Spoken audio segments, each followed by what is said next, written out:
ఉన్న బంగారాన్ని విడిపించి ఆ రోజు ఆన్లైన్ రేటుకే మేము కొంటాం. Sharma gold company. Hi friends, నేను మీ కట్టా కార్తీక్. ఏపీ రాజకీయాలు, ఏపీ ఎన్నికలు కేవలం ఒక 2 నెలల సమయంలో ఉన్నాయి కాబట్టి ఏపీ రాజకీయాల గురించి మాట్లాడదలుచుకున్నప్పుడు ఒక 5 రాజకీయ పార్టీల గురించి మాట్లాడుకోవాలి.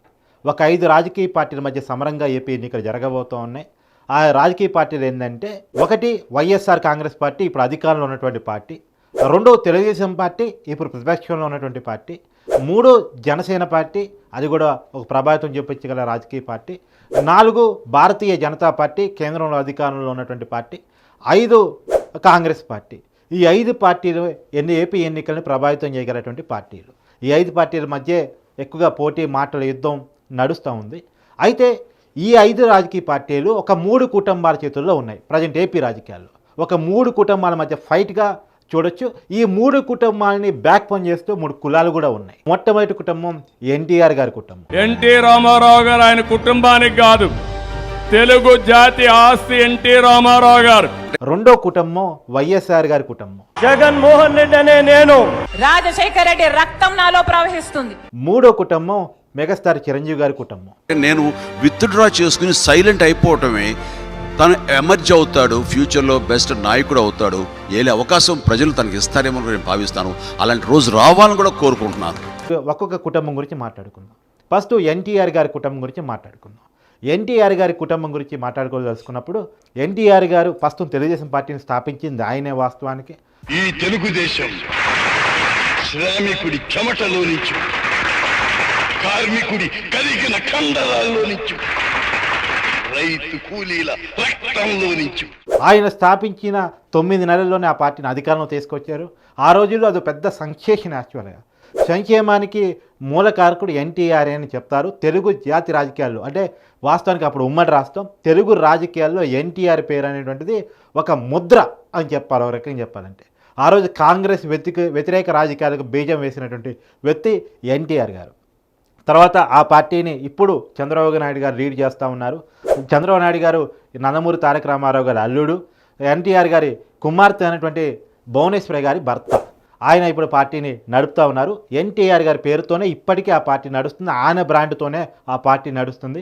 తెలుగుదేశం అనగానే ఎన్టీఆర్ గారు గుర్తొస్తారు. మొన్ననే 100 జయంతి వేడుకలను కూడా అఫీషియల్గా చాలా ఘనంగా పార్టీ నిర్వహించడం జరిగింది. అది ఎన్నికలకు కూడా ఉపయోగపడేలా జరిపించడం జరిగింది. సో ఇంకో రాజకీయ పార్టీని కూడా ఎన్టీఆర్ గారి కుటుంబం ఏపీలో లీడ్ చేస్తూ ఉంది. ఎన్టీఆర్ గారి మరో కుమార్తె అయినటువంటి పురంధేశ్వరి గారు ఇప్పుడు ఏపీ బీజేపీకి చీఫ్గా ఉన్నారు. ఆమె వాస్తవానికి మొదటి కాలంలో ఆమె భర్త దగ్గుపాటి వెంకటేశ్వరరావు గారు వాళ్ళు కూడా టీడీపీలో ఉండేవాళ్ళు. కానీ చంద్రబాబు నాయుడు గారితో వచ్చిన విభేదాల కారణంగా వాళ్ళు ఆ రోజుల్లో కాంగ్రెస్లోకి వెళ్ళారు. తర్వాత 2014లో రాష్ట్ర విభజన జరిగిన తర్వాత జరిగినటువంటి రాజకీయ పరిణామ క్రమంలో వాళ్ళు బీజేపీకి వెళ్ళారు. ఇప్పుడు బీజేపీలో పురంధేశ్వరుడు లీడ్ చేస్తూ ఉన్నారు. ఆమె ఏపీ బీజేపీ చీఫ్గా ఉన్నారు పురంధేశ్వరి గారు ప్రజెంట్. అయితే ఇప్పుడు ఎన్టీఆర్ గారి కుటుంబం ఒకవైపు టీడీపీని, ఇంకోవైపు బీజేపీని, రెండింటిని లీడ్ చేస్తూ ఉన్నారు. ఇప్పుడు పొత్తులో కూడా ముందుకెళ్లే పరిస్థితి మనకు కనపడతా ఉంది. ఎన్టీఆర్ గారి కుటుంబం అయితే అటు టీడీపీ పార్టీని లీడ్ చేస్తూ ఉంది, ఇంకోవైపు బీజేపీ పార్టీని లీడ్ చేస్తూ ఉంది. కాకపోతే వాళ్ళ కుటుంబంలో విభేదాల కారణంగా పురంధేశ్వరి గారికి, చంద్రబాబు గారికి పడకపోవచ్చు, కానీ 2 పార్టీలను అయితే ఆ కుటుంబం లీడ్ చేస్తూ ఉంది. ఇంకోవైపు చూసినప్పుడు వైఎస్ఆర్ గారి కుటుంబం. వైఎస్ రాజశేఖర రెడ్డి గారు కూడా ఒక సెన్సేషన్, ఒక రకంగా చెప్పాలంటే. ఆయన 2004లో చంద్రబాబు నాయుడు గారి మీద గెలిచి ముఖ్యమంత్రిగా బాధ్యతలు చేపట్టారు. సంక్షేమానికి బ్రాండ్ అంబాసిడర్గా వైఎస్ రాజశేఖర రెడ్డి గారిని చెప్పుకుంటారు.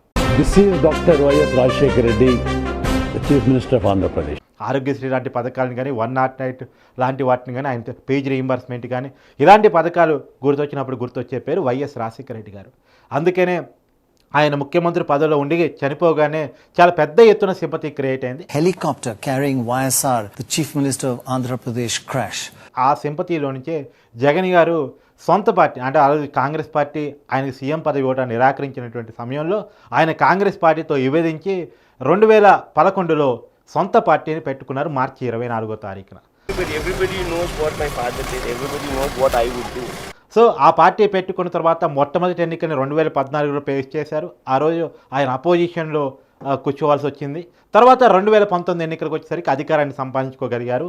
ఆయన పార్టీ పెట్టిన కొత్తలో చాలా ఈడీ సిబిఐ కేసులను ఎదుర్కోవాల్సి వచ్చింది. Creating a law and order situation, they themselves creating a law and order situation.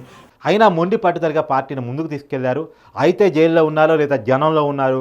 ఆ రకంగా 2019లో ఆ పార్టీని గెలిపించుకునే వరకు ఆయన రాజకీయ ప్రస్థానం కొనసాగింది. ప్రస్తుతం ఆయన ముఖ్యమంత్రి పొజిషన్లో ఉన్నారు. ఆయన పెట్టుకున్నటువంటి వైఎస్ఆర్ కాంగ్రెస్ పార్టీ ఏదైతే ఉందో అది అధికారంలో ఉంది. అది వైఎస్ఆర్ కుటుంబంలో జగన్మోహన్ రెడ్డి గారి రోల్ ఓ రకంగా ఆ పార్టీని లీడ్ చేస్తూ ఉన్నారు. ఇప్పుడు రెండో పార్టీ గురించి, ఇంకొక పార్టీ అదే కుటుంబంలో ఇంకొక వ్యక్తి వైఎస్ షర్మిలా గారు. వైసీపీకి ఓటేసినా బీజేపీకి ఓటేసినట్టే. ఇప్పుడు ఆమె కాంగ్రెస్ పార్టీని ఏపీలో లీడ్ చేస్తూ ఉన్నారు. ఏపీ కాంగ్రెస్ అధ్యక్షురాలుగా ఉన్నారు. ఆమె వైఎస్ రాజశేఖర రెడ్డి గారి కుమార్తె. రాజశేఖర రెడ్డి రక్తం నాలో ప్రవహిస్తుంది.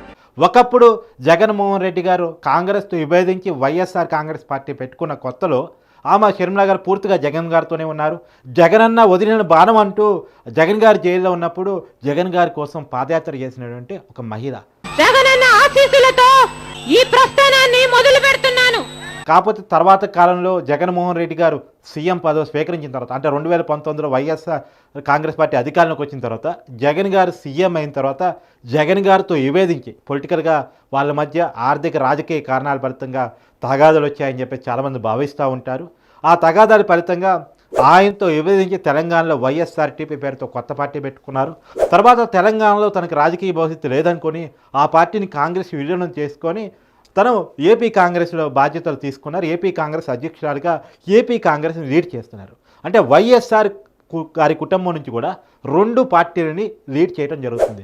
ఒకటి వైఎస్ఆర్ కాంగ్రెస్ పార్టీని జగన్మోహన్ రెడ్డి గారు లీడ్ చేస్తున్నారు. అలానే కాంగ్రెస్ పార్టీని వైఎస్ షర్మిలా గారు లీడ్ చేస్తున్నారు. వీళ్ళ ఇద్దరి మధ్య కూడా పెద్ద ఎత్తున మాటల యుద్ధం నడుస్తూ ఉంది, మనం రోజు చూస్తూ ఉన్నాం.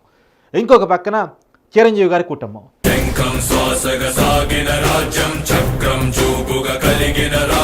చిరంజీవి గారి గురించి చెప్పుకోవాల్సి వస్తే ఆయన మొట్టమొదటిగా ప్రజారాజ్యం పార్టీ పెట్టారు. అంతకుముందు సినిమాల్లో పెద్ద ఎత్తున క్రేజ్ సంపాదించారు.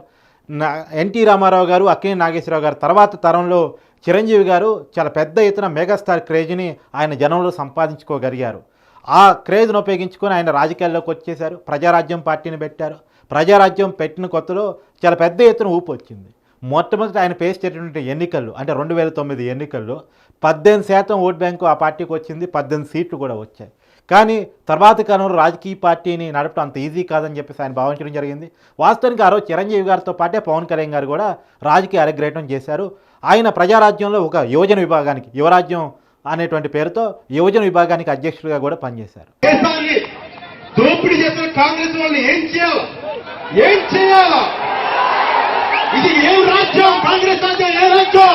కానీ చిరంజీవి గారు పార్టీ నడపలేక కాంగ్రెస్ పార్టీని విలీనం చేసిన తర్వాత దాంతో విభేదించినటువంటి పవన్ కళ్యాణ్ గారు కొన్నాళ్ళు సబ్దిగా ఉండి తర్వాత 2014 ఎన్నికలకు ముందు జనసేన అనేటువంటి ఒక పార్టీని స్థాపించడం జరిగింది.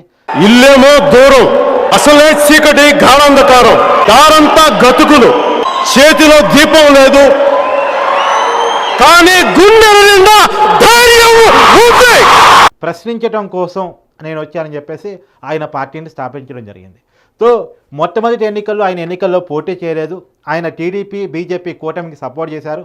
ఆ రోజు టీడీపీ బీజేపీ జనసేన కూటమి ఎన్నికలకు వెళ్ళింది. భారతీయ జనతా పార్టీకి సపోర్ట్ చేసి ఒక రాజ్యసభ సీట్ అడుగుండొచ్చు, లేదంటే తెలుగుదేశం పార్టీతో పొత్తు కుదుర్చుకున్నప్పుడు ఎన్నికలకు వెళ్ళిన తర్వాత ఆ రోజు గెలవడం జరిగింది. తర్వాత కాలంలో ఆయన అటు బీజేపీతోనూ ఇటు టీడీపీతోనూ విభేదించి 2019 ఎన్నికలని అంటే కమ్యూనిస్ట్ పార్టీలతో కలిసి ఆయన వెళ్ళటం జరిగింది.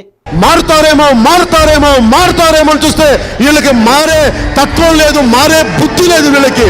2019 ఎన్నికల్లో వాస్తవానికి పవన్ కళ్యాణ్ గారితో సహా ఆ పార్టీ ఓడిపోవడం జరిగింది.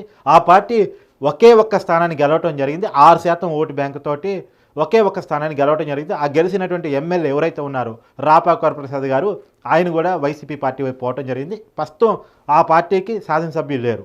కానీ మారినటువంటి రాజకీయ పరిణామ క్రమంలో ఆయన కూడా కమ్యూనిస్ట్ పార్టీ నుంచి దూరం జరిగేసి మళ్ళా బీజేపీలో అంటే బీజేపీ పార్టీతో పొత్తు పెట్టుకొని ఎన్డీఏ కూటమిలో చేరటం జరిగింది. ఇప్పుడు ఎన్డీఏ కూటమిలో ఆయన ఉన్నారు. ప్రస్తుతం ఆయన టీడీపీతో కూడా పొత్తు పెట్టుకుని ఉన్నారు. టీడీపీ బీజేపీ జనసేన వాస్తవానికి బీజేపీ టీడీపీని కలపడంలో కూడా పవన్ కళ్యాణ్ గారు కీ రోల్ పోషిస్తూ ఉన్నారని చెప్పుకోవచ్చు. అది చిరంజీవి గారి కుటుంబం నుంచి కూడా ఒక లీడింగ్. వాస్తవంగా చిరంజీవి గారు పవన్ కళ్యాణ్కి ఇండైరెక్ట్ సపోర్ట్ని అయితే ఇస్తూ ఉన్నారు. చాలాసార్లు స్టేజ్ మీద కూడా నేను పార్టీని విలీనం చేస్తున్నారు, అంటే నేను రాజకీయాల నుంచి రిటైర్ అయిన తర్వాత నా తమ్ముడు అయినటువంటి పవన్ కళ్యాణ్ ఒక ప్రజానాయకుడిగా ఎదుగుతున్నాడని చెప్పేసి, ఎదగాలని చెప్పేసి చిరంజీవి గారు చాలాసార్లు ఆకాంక్షించారు. ఆయనకి నా ఫుల్ సపోర్ట్ ఉంటుందని చెప్పేసి ప్రకటించేశారు. కాబట్టి చిరంజీవి గారి కుటుంబం నుంచి జనసేన పార్టీని ఆయన పవన్ కళ్యాణ్ గారు లీడ్ చేస్తూ ఉన్నారు. 1 ఎన్టీఆర్ గారి కుటుంబం, 2 వైఎస్ఆర్ గారి కుటుంబం, 3 చిరంజీవి గారి కుటుంబం. ఈ 3 కుటుంబాల మధ్య ఏపీ రాజకీయం తిరుగుతూ ఉంది. వీటిని బ్యాక్ బోన్ చేస్తూ 3 కులాలు అయితే ఉన్న పరిస్థితి మనకు కనపడుతూ ఉంది.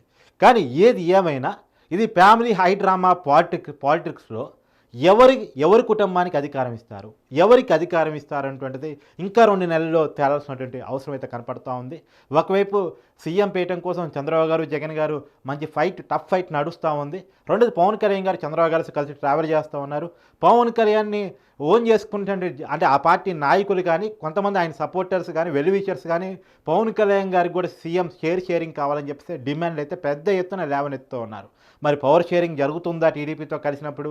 లేదు, ఒక సీఎం పీఠాన్ని చంద్రబాబు గారు పూర్తిగా 5 సంవత్సరాలు ఆ పార్టీ అంటే ఆ కూటమి గెలిస్తే, టీడీపీ, బీజేపీ, జనసేన గెలిస్తే 2.5 ఇయర్స్ సీఎం షేరింగ్ ఉండాలనేటువంటిది కొంతమంది జన సైనికుల డిమాండ్ అయితే ఉంది. పవన్ కళ్యాణ్ గారిని అభిమానించేటువంటి వర్గం వాళ్ళ డిమాండ్ అయితే ఉంది. ఆ రకంగా ఉంది. కానీ పవన్ కళ్యాణ్ గారు అయితే చాలాసార్లు నాకు ఇప్పుడు సీఎం పదం మీద ఆశ లేదు, అసెంబ్లీలో పెద్ద ఎత్తున ప్రభావం చూపించడం మాత్రమే నా ఆశ అని చెప్పేసి ఆయన చెప్తా ఉన్నారు. మరి ఏం జరుగుతుందన్నటువంటి తెలియదు. కానీ ఒకటి చిరంజీవి గారి కుటుంబం, చంద్రబాబు గారి కుటుంబం, ఎన్టీఆర్ గారి కుటుంబం, ఈ 2 ఒకే గాడిలో ఉన్నాయి ప్రజెంట్ అయితే. సో ఇంకోవైపు జగన్ గారి కుటుంబం ఉంది. రెండోది బీజేపీ కూడా చిరంజీవి గారి కుటుంబాన్ని దగ్గర చేసుకుంటా ఉంది. మొన్న చిరంజీవి గారికి పద్మ విభూషణ్ అవార్డు ఇవ్వడంలో కారణం అదే, చిరంజీవి గారిని అయోధ్య రామాలయానికి పర్సనల్గా ఇన్విటేషన్ ఇవ్వడంలో కారణం అదే. సో చిరంజీవి గారి కుటుంబాన్ని అయితే దగ్గర చేసుకునే ప్రయత్నం చేస్తూ ఉంది. ఆల్రెడీ పవన్ కళ్యాణ్ గారు ఎన్డీఏ కూటమిలోనే ఉన్నారు కాబట్టి ఏదో ఒక రోజు అంటే వాస్తవానికి వీళ్ళ వెనకాల అంటే ఒక క్యాస్ట్ బేస్ కూడా ఉంది. ఎంతసేపటికి ఒక 2 కులాల మధ్య ఏపీ అధికారం పంచబడాలా, మాకు కూడా కావాలంటే ఒక డిమాండ్ ఒక కులంలో ఉంది. కాబట్టి ఆ క్యాస్ట్ పాలిటిక్స్ని అంతుపట్టుకునైనా సరే, ఈ కుటుంబాన్ని అడ్డుపెట్టుకునైనా సరే, అవసరమైతే ఆ కులం నుంచి కూడా పురంధేశ్వరి గారు ఉన్నారు, జూనియర్ ఎన్టీఆర్ గారు వాళ్ళకి టచ్లో ఉన్నారు. కాబట్టి ఏదో ఒక రోజు ఈ 2 క్యాస్ట్ బేస్ని కలిపేసి బీజేపీని ఏపీలో నిర్మించాలని చెప్పి తాపత్రయంతో వాళ్ళు పవన్ కళ్యాణ్ అంటిపెట్టుకుని ఉన్నారు. ఇంకోవైపు పురంధేశ్వరి గారిని అంటిపెట్టుకుని ఉన్నారు.